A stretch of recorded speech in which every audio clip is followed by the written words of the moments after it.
हाँ तो विद्यार्थियों, आज हम आपकी पाठ्यपुस्तक आरोह भाग 2 के गद्य खंड का पाठ 16 नमक का अध्ययन करेंगे। गद्य खंड नमक का अध्ययन करेंगे। इस पाठ की लेखिका है रजिया सज्जाद जहीर।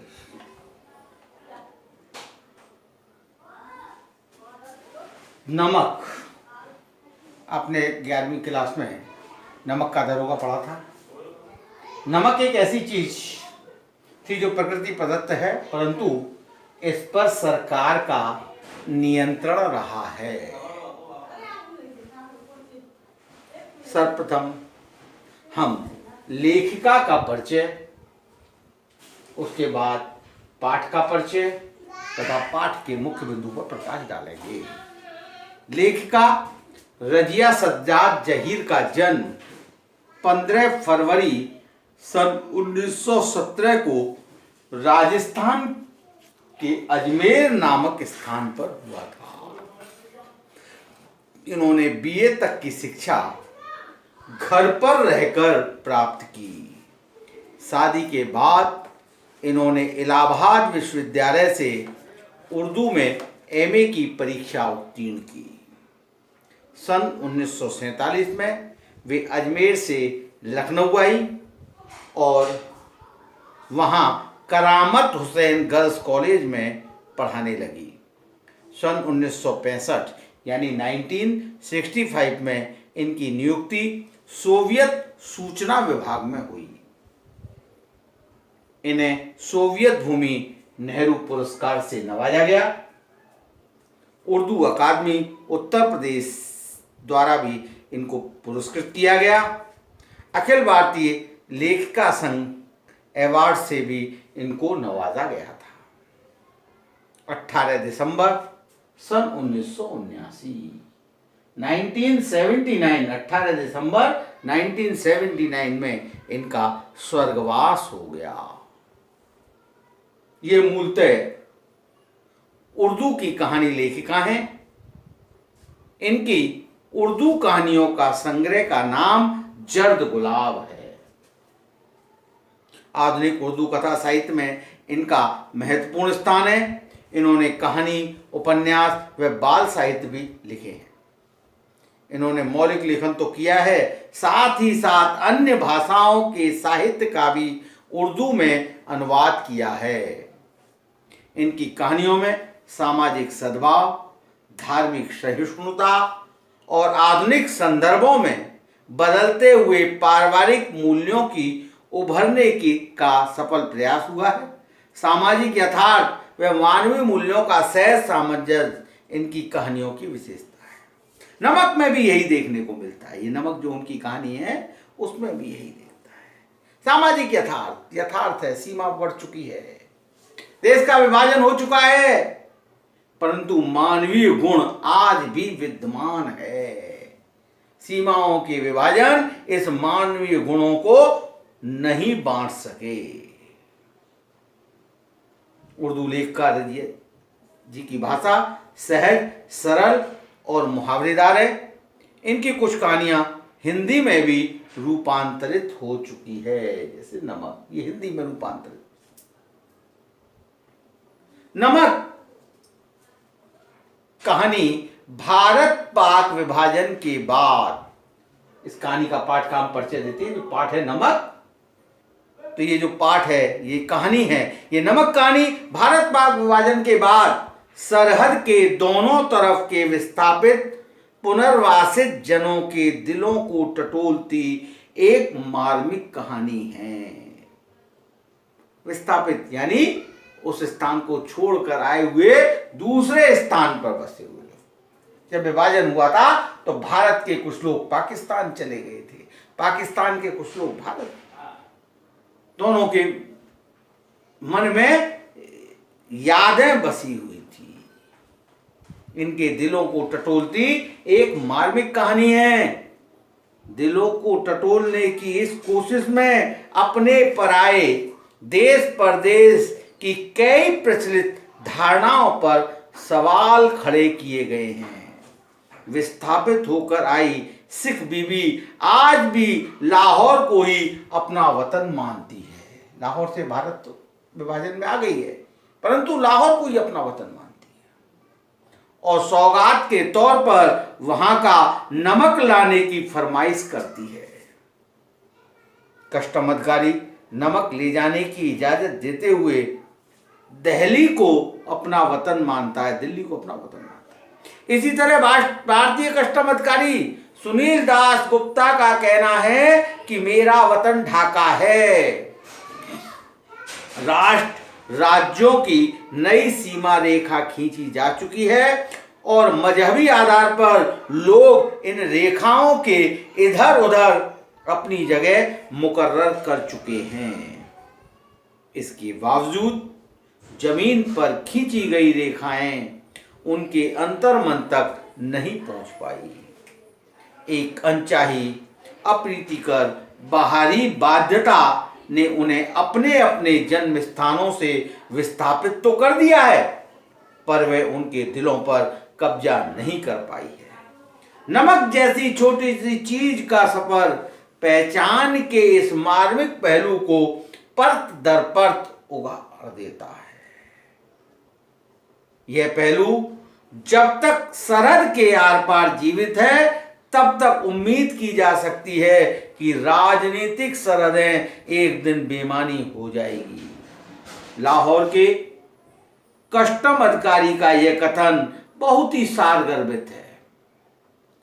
उनको ये नमक देते वक्त मेरी तरफ से कहिएगा कि लाहौर अभी तक उनका वतन है और दिल्ली मेरा, तो बाकी सब रफ्ता रफ्ता ठीक हो जाएगा। यानी धीरे धीरे सब ठीक हो जाएगा। दोनों अभी एक दूसरे को अपना देश मानते हैं। राजनीतिक रूप से कितना कटुता आ चुकी है। आज भी आप देखते हैं भारत पाकिस्तान के बीच आए दिन झड़पें होती हैं, नेता लोग आपस में लड़ रहे हैं, परंतु लोगों के मन में एक दूसरे देश के प्रति लगाव आज भी मौजूद है। ये इस पाठ का परिचय था।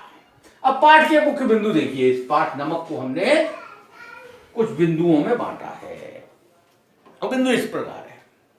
पहला, सिख बीवी सफिया तथा भारत विभाजन का यथार्थ। सफिया का पाकिस्तान में आगमन, नमक ले जाने की योजना, स्वप्न में विचार मग्न सफिया, सफिया की भारत वापसी, भारतीय सीमा में सफिया, कस्टम अधिकारी की उदारता। दोनों ओर की कस्टम अधिकारी, इधर पाकिस्तान के चलते समय कस्टम अधिकारी, इधर भारत। तो पहला देखिए, सिख बीवी सफिया तथा भारत विभाजन का यथार्थ। भारत पाक विभाजन के बाद सीमा के दोनों ओर के लोग धर्म के आधार पर विस्थापित हो गए, हिंदू और मुसलमान। इससे पहले वे सभी आपस में प्यार और सौहार्द से रहते थे। सफिया की मां और सिख बीवी घुल मिलकर रहती थी। सफिया ने जब सिख बीवी को कीर्तन में देखा तो उसे अपनी मां का स्मरण हुआ, क्योंकि वह स्त्री उसकी मां की हमशक्ल थी। जब सफिया ने उस सिख बीवी की ओर प्यार भरी नजरों से देखा तो उस सिख बीवी ने अपनी बहू से उसका परिचय पूछा। उसने बताया कि ये मुसलमान है और कल अपने भाइयों से मिलने लाहौर जा रही है। चूंकि सिख बीवी का जन्म लाहौर में ही हुआ था, अतः उसने उसके प्रति अपनत्व भाव प्रदर्शित कर वहां से उसके लिए नमक लाने की इच्छा व्यक्त कर दी कि तुम वहां जाओ तो वहां से नमक लेकर के आना। दूसरा बिंदु आता है सफिया का पाकिस्तान में आगमन। सफिया पाकिस्तान गई और लाहौर में 15 दिन रुकी। लाहौर में 15 दिन रुकी, सभी भाइयों और दोस्तों से मिली। उनके प्यार और सौहार्द को देखकर वह द्रवीभूत हो गई, लेकिन सिख बीवी द्वारा नमक की इच्छा को वह नहीं भूल पाई। उसने अपने पुलिस भाई से इसे ले जाने के विषय में पूछा तो उसने साफ इनकार कर दिया, मना कर दिया, क्योंकि पाबंदी थी। कहा कि ये एकदम गैर कानूनी है, वैसे भी भारत में नमक की कोई कमी नहीं है। सफिया ने बताया कि ये मैं सौगात की तरह सिख बीवी के लिए ले जाना चाहती हूँ। भाई के तर्क करने पर सफिया ने कहा कि मैं तो चोरी छिपे नहीं अपितु दिखाकर ले जाना चाहती हूँ। सफिया ने प्रेम शालीनता को कानून से ऊपर मानकर नमक ले जाने की अपनी प्रतिबद्धता प्रकट की। भाई के कहने पर कि आप नमक नहीं ले जा पाएंगी, बदनामी अवश्य होगी, क्रोध की अधिकता में सफिया की आंखों में आंसू आ गए जब नमक जैसी चीज ले जाने के लिए मना। अगला बिंदु आता नमक ले जाने की योजना। सफिया ने रात को सामान की पैकिंग की। सारा सामान सूटकेस और बिस्तर बंद में आ गया। शेष रह गए कीनू। कीनू एक फल होता है, एक तरह का संतरे और माल्टे को मिलाकर पैदा किया गया एक फल, संतरे जैसा होता है। कि एक टोकरी और नमक की पुड़िया सफिया ने, ये चीज रह गई। क्या रह गई? कीनू एक प्रकार का फल, कि एक टोकरी और नमक की पुड़िया, ये दो चीज रह गई थी। सफिया ने नमक की पुड़िया कीनू की टोकरी के नीचे छिपा दी। कस्टम वाले फलों की जांच नहीं करते, उन्हें विश्वास था कि इस प्रकार नमक सुरक्षित पहुंच जाएगा। स्वप्न में विचार मग्न सफिया। सामान की पैकिंग करने के बाद सफिया सो गई। वह लाहौर की सुंदरता, परिवेश, भाई, मित्र और संबंधियों का स्वप्न देख रही थी।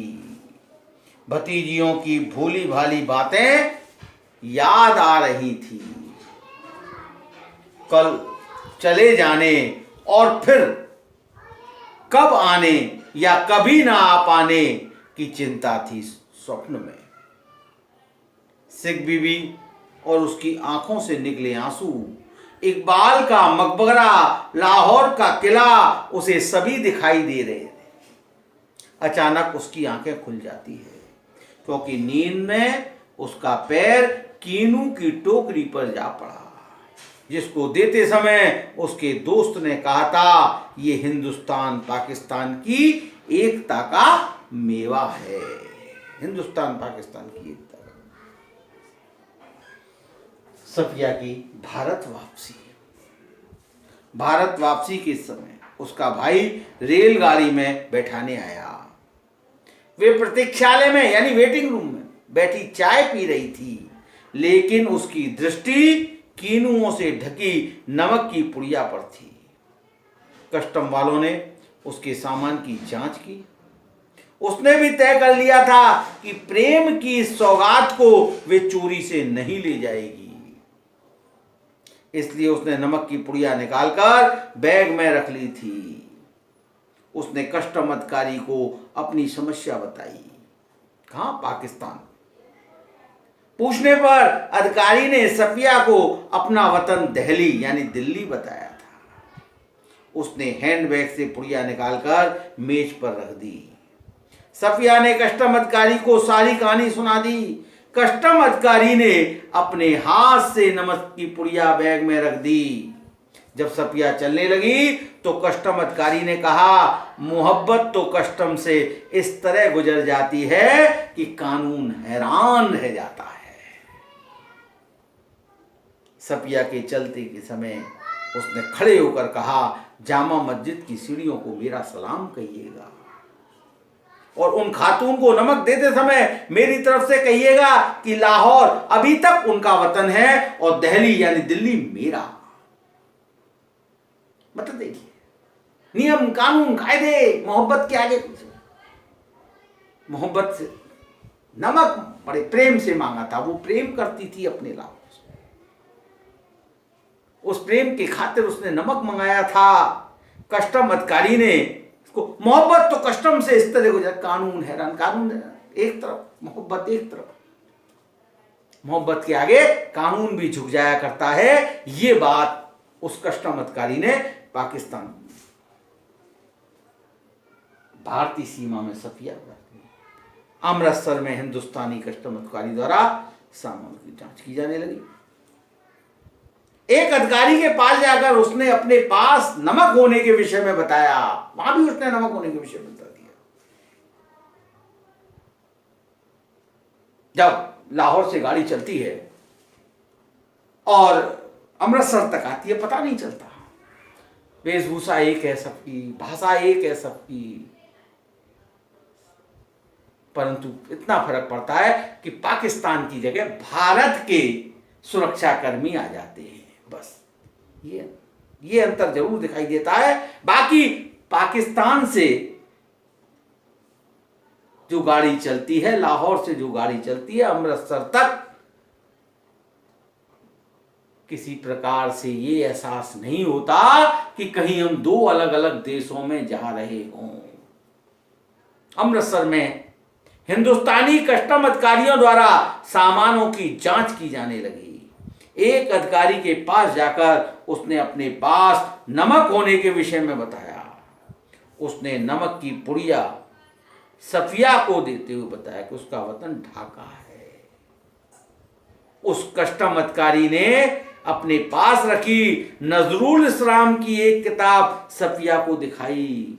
सफिया समझ गई कि वे ईस्ट बंगाल से संबंध रखता है, पूर्वी बंगाल यानी जो आजकल बांग्लादेश है, उस बांग्लादेश से संबंध रखता है। कस्टम अधिकारी की उदारता देखिए, कस्टम अधिकारी की उदारता, वहां पर देखिए कस्टम अधिकारी ने उदारता दिखाई। सफिया ने सारी कहानी बता दी। नमक की पुड़िया उसके सामने मेज पर रख दी। कस्टम अधिकारी की उदारता देखिए, उसने उस पुड़िया को बैग में रख दिया और कह दिया कि मोहब्बत तो कस्टम से इस तरह गुजर जाती है। यहां तक कि सफिया के चलते समय उसने खड़े होकर कहा, जामा मस्जिद की सीढ़ियों को मेरा सलाम कहिएगा और उन खातून को नमक देते हुए मेरी तरफ से कहिएगा कि लाहौर अभी तक उनका वतन है और दिल्ली मेरा वतन है। ये पाकिस्तान, हिंदुस्तान की कस्टम में कस्टम अधिकारी सुनील दास ढाका की याद में खो गया और कहने लगा, वैसे तो डाब कोलकाता में भी होता है, कलकत्ता यानी कोलकाता में भी होता है, जैसे नमक यहां भी होता है, पर हमारे यहां के डाब की बात ही क्या है। यानी बांग्लादेश के डाब नारियल पानी हरा सा होता है, आपने देखा होगा कई बार, उसको ऊपर से छील दिया जाता है और उसमें पानी, उसके पानी को पीते हैं, डाब, वो डाब होता है। नमक यहां भी होता है, पर हमारे यहाँ के डाब की बात, हमारी जमीन, हमारे पानी का मजा ही कुछ और है। जब सफिया अमृतसर के पुल पर चढ़ रही थी, तब पुल की सबसे निचली सीढ़ी के पास सुनील दास गुप्त सिर झुकाए चुपचाप खड़े थे। सफिया सोच रही थी, किसका वतन कहाँ है? वह तो कस्टम के इस तरफ है या उस तरफ है, दोनों ओर की सीमाओं में एक ही प्रकार की भावना से संपन्न लोग हैं, केवल उन्हें इन सीमाओं ने अलग कर रखा है। भावना एक है, सबकी मानसिकता एक है, सबके प्रति प्रेम भाव एक है, बस सीमाओं ने बांध रखा। देश की सीमाओं ने इस प्रकार एक दूसरे को बांध रखा है। ये इस कहानी के माध्यम से यहां पर इस तरफ भी है, इस तरफ भी है। आज भी उम्मीद है लोग बागों को, अधिकारियों को, सामान्य व्यक्तियों को कि भारत पाकिस्तान एक दूसरे से अलग अवश्य हो गए हैं, परंतु उन्हें उम्मीद है कि भविष्य में सब कुछ ठीक हो जाएगा, ये वापस एक हो जाएंगे। अलग अलग हो जरूर गए हैं परंतु वापस एक हो जाएंगे। दोनों की संस्कृति, दोनों के बोलचाल, दोनों के पहनावे में समानता है। बस विद्वेष है तो राजनीतिक विद्वेष है। अगर दोनों देशों के बीच में हम देखते हैं तो विद्वेष दिखाई देता है। नमक कहानी के माध्यम से लेखिका ने हिंदुस्तान व पाकिस्तान में रहने वाले लोगों की संवेदनाओं पर प्रकाश डाला है। विभाजन के फलस्वरूप पाकिस्तान में रहने वाले कई लोगों को पाकिस्तान छोड़कर भारत आना पड़ा और भारत में रहने वाले कई लोगों को पाकिस्तान जाना पड़ा। ऐसे लोग मातृभूमि का प्रश्न आने पर उसी स्थान को अपनी मातृभूमि मानते हैं जहां उनका जन्म हुआ है। जैसे लाहौर का कस्टमतकारी दिल्ली को अपनी मातृभूमि, अमृतसर का कस्टमतकारी ढाका को अपनी जन्मभूमि,